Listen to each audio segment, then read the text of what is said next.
Russia didn't wake up one morning and realize Armenia was gone. That realization crept in slowly, and by the time it became obvious, the damage had already been done. For years, Armenia existed inside a familiar category in Moscow's planning: dependent, predictable, tied in by security guarantees that made alternatives unnecessary. Not enthusiastic, but reliable enough that pressure could always be managed before it turned dangerous. That understanding no longer holds. What changed wasn't Armenia's military strength, and it wasn't a formal shift in alliances. Armenia didn't announce a dramatic pivot. It didn't raise new flags or sign new treaties designed for headlines. What disappeared was something more fundamental: the assumption that Russia would act when it mattered. Once that assumption broke, every Armenian decision began to reorganize itself around a different reality. One where waiting carried more risk than moving, and where hesitation no longer felt like caution. Russian influence has never depended on constant force. It depends on timing, on slowing momentum just enough that alternatives never fully form, on keeping partners inside a cycle where dependence feels safer than change. Armenia stepped out of that cycle.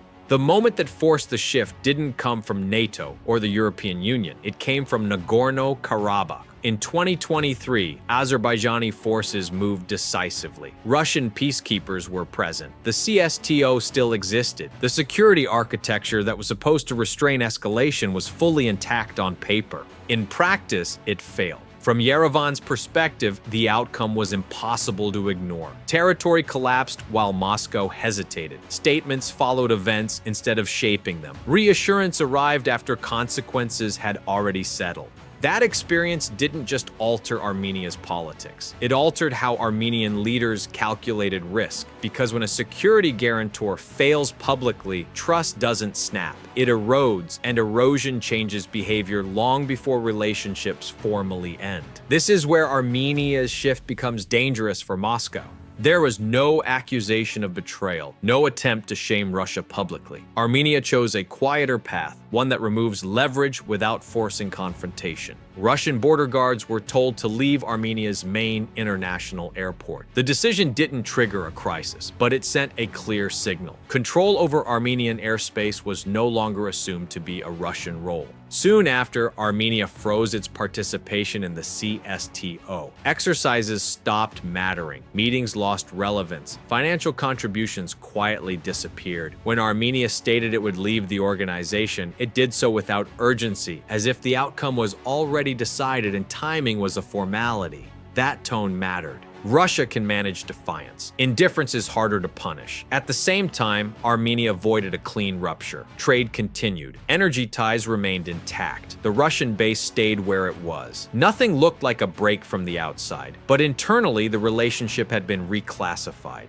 Russia was no longer the unquestioned security patron. It became one option among several, and that distinction changes everything. Once that shift occurred, Armenia began opening doors Moscow believed were permanently closed. Not to alliances and not to membership, to presence. Cooperation with NATO moved beyond symbolic engagement. Planning discussions gained weight. Interoperability stopped being a formality and became a practical objective. Armenian forces weren't preparing to fight alongside NATO. They were preparing for a future where Russian systems were no longer the default. That difference is subtle, and it's exactly why it caught observers off guard. The European Union followed a similar path. Military assistance appeared where it had never existed before. Monitoring missions expanded their footprint. Visa liberalization talks began.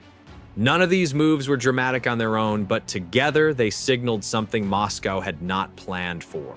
Western infrastructure was embedding itself inside Armenian security thinking. This is where NATO's surprise comes from. Not because Armenia became Western overnight, but because Armenia demonstrated that Russian leverage can be reduced without triggering a crisis or forcing an immediate showdown.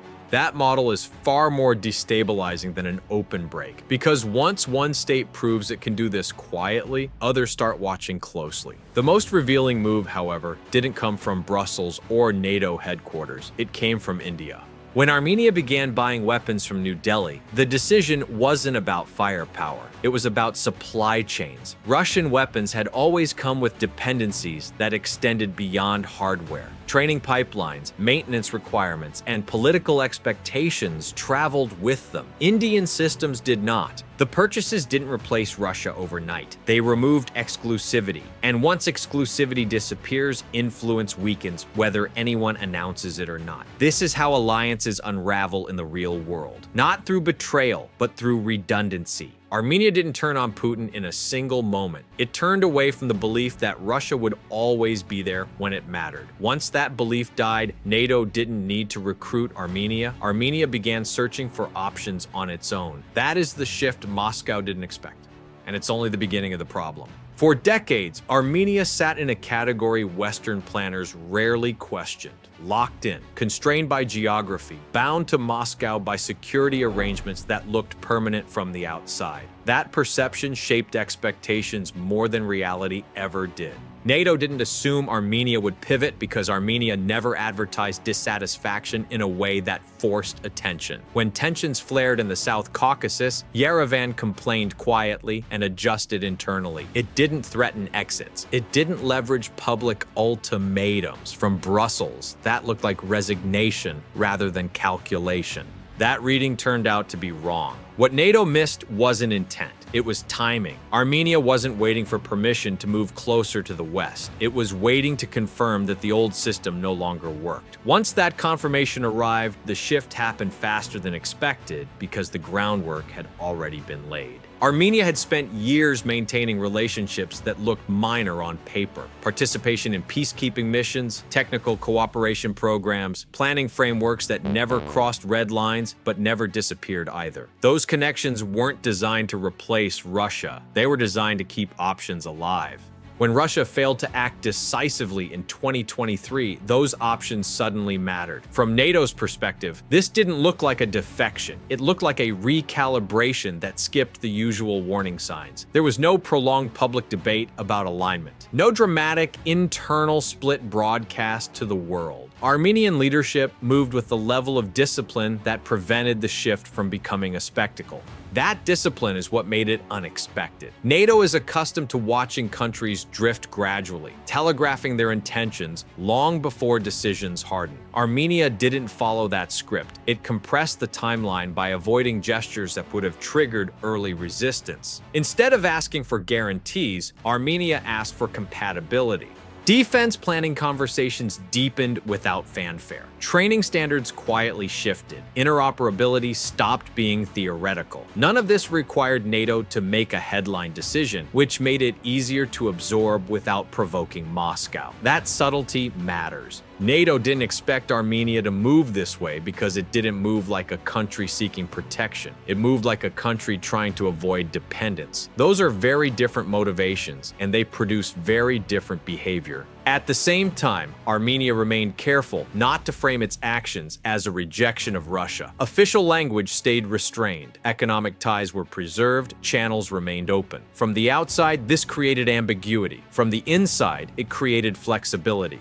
That balance is hard to achieve, and it's why the shift went largely unnoticed until it was already underway. Western institutions are built to respond to requests. Armenia didn't make one. It adjusted its posture and let cooperation grow into the available space. That approach avoided forcing NATO into a decision while still benefiting from its systems. By the time observers began describing Armenia as tilting west, the tilt had already reshaped how its security future was being planned. This is why the move caught NATO off guard. Not because Armenia suddenly changed sides, because Armenia stopped framing its security around sides at all. It treated alignment as a tool rather than a destination. And once alignment becomes transactional instead of ideological, influence becomes much harder to monopolize. For Russia, that creates a serious problem, because Moscow's leverage in the South Caucasus has always depended on exclusivity. Not perfect loyalty, but the absence of credible alternatives. Armenia's shift didn't remove Russia overnight. It removed the assumption that Russia was unavoidable. That is far more destabilizing than an open break. This quiet rebalancing starts producing consequences that extend beyond Armenia itself. From the outside, it's tempting to assume Russia can reverse this with pressure. Energy leverage, economic incentives, security reminders. Those tools worked in the past because Armenia's choices were narrow. Moscow didn't need to force compliance. It only needed to make alternatives feel risky enough that waiting seemed smarter. From the outside, it's tempting to assume Russia can reverse this with pressure. Energy leverage, economic incentives, security reminders. Those tools worked in the past because Armenia's choices were narrow. Moscow didn't need to force compliance. It only needed to make alternatives feel risky enough that waiting seemed smarter. That logic no longer holds. Russia's problem isn't that Armenia is defying it. It's that Armenia has structured its shift in a way that leaves Moscow without a clean response. There's no treaty violation to punish, no dramatic provocation to justify retaliation. Every move has been incremental, procedural, and defensible on its own.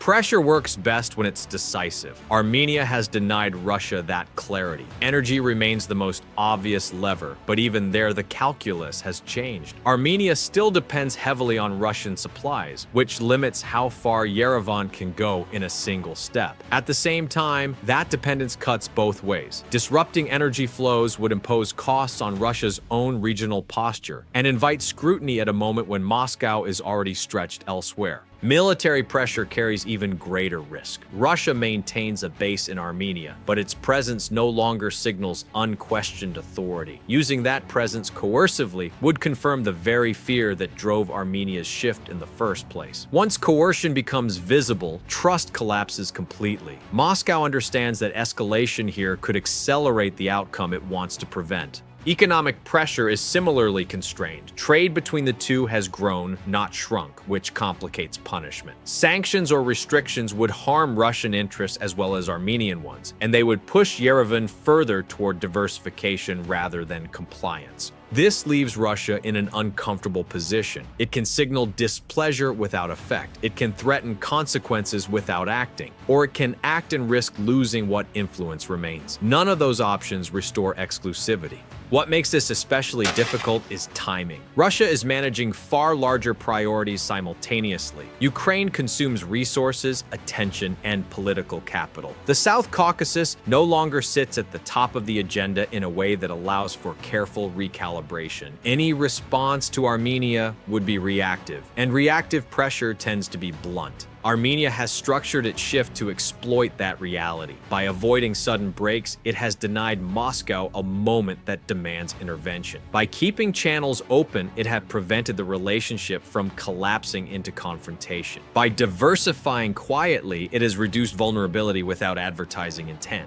This isn't defiance, it's insulation. And insulation is harder to tear away than loyalty. There's also a reputational dimension Russia has to consider. For decades, Moscow portrayed itself as the indispensable security actor in the South Caucasus. Armenia's recalibration challenges that image without issuing a direct challenge. Responding harshly would reinforce the perception that Russian protection comes with conditions that can be withdrawn when convenient.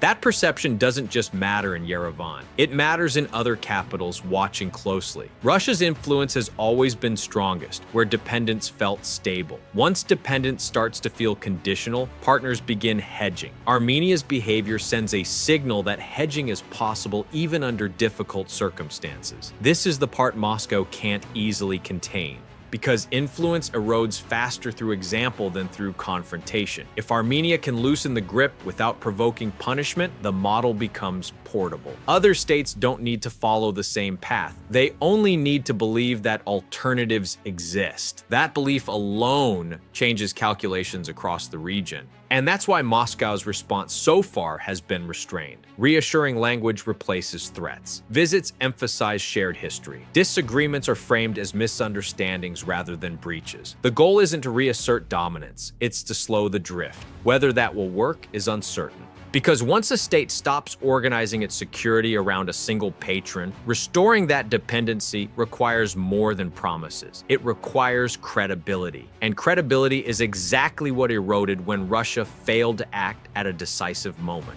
Armenia's shift doesn't matter because of what it gains. It matters because of what it removes. For decades, Russia's influence in the post-Soviet space relied on a shared understanding. Security relationships might be imperfect, but they were treated as fixed. Complaints could be voiced. Frustrations could build. In the end, dependence always reasserted itself because there was nowhere else to go. Armenia broke that logic, not by escaping overnight, by proving that dependence can be thinned without being severed. That distinction is now being studied quietly in capitals that rarely appear together in headlines. Places where leaders have learned to live with Russian pressure rather than confront it. Places where the cost of open defiance has always seemed too high, but where dissatisfaction has never fully disappeared. What Armenia demonstrated is that the real risk isn't moving away too fast, it's waiting too long. Once alternatives are built quietly, leverage starts slipping before anyone declares a change. Influence weakens without triggering alarms. Control fades without a single dramatic moment that can be punished or reversed. That is deeply uncomfortable for Moscow, because Russia's power has never depended on perfect loyalty. It depended on the absence of credible exits. Armenia didn't announce an exit. It began constructing one piece by piece inside the existing system without forcing a confrontation. That approach changes how security relationships behave everywhere. It tells smaller states that alignment doesn't have to be ideological to be effective. It shows that diversification can be framed as pragmatism rather than rebellion. It proves that partnerships can be layered without being declared. And once that lesson takes hold, pressure strategies lose reliability. Russia now faces a dilemma that extends beyond Armenia. It can try to tighten its grip, which risks accelerating the very behavior it wants to prevent. Or it can tolerate gradual erosion, hoping that economic ties and inertia slow the process enough to preserve relevance. Neither option restores control. That's why this moment matters more than it appears. Armenia didn't turn into a Western outpost. It didn't abandon Russia outright. It didn't cross a red line. It did something more destabilizing. It made Russian influence optional. That shift doesn't explode, it spreads. And once influence becomes optional in one place, it stops being assumed elsewhere. This is why NATO didn't expect it, not because Armenia moved closer, but because it moved smarter than anticipated. And it did so at a moment when Russia is least able to reassert authority without revealing weakness. Nothing dramatic happened. No alliance changed overnight. No borders moved. But the rules governing how pressure works in the South Caucasus just changed. And those kinds of changes rarely stay contained. That's the real story behind Armenia's move. Not betrayal, not alignment, adaptation. And for Moscow, adaptation by others has always been the hardest threat to manage.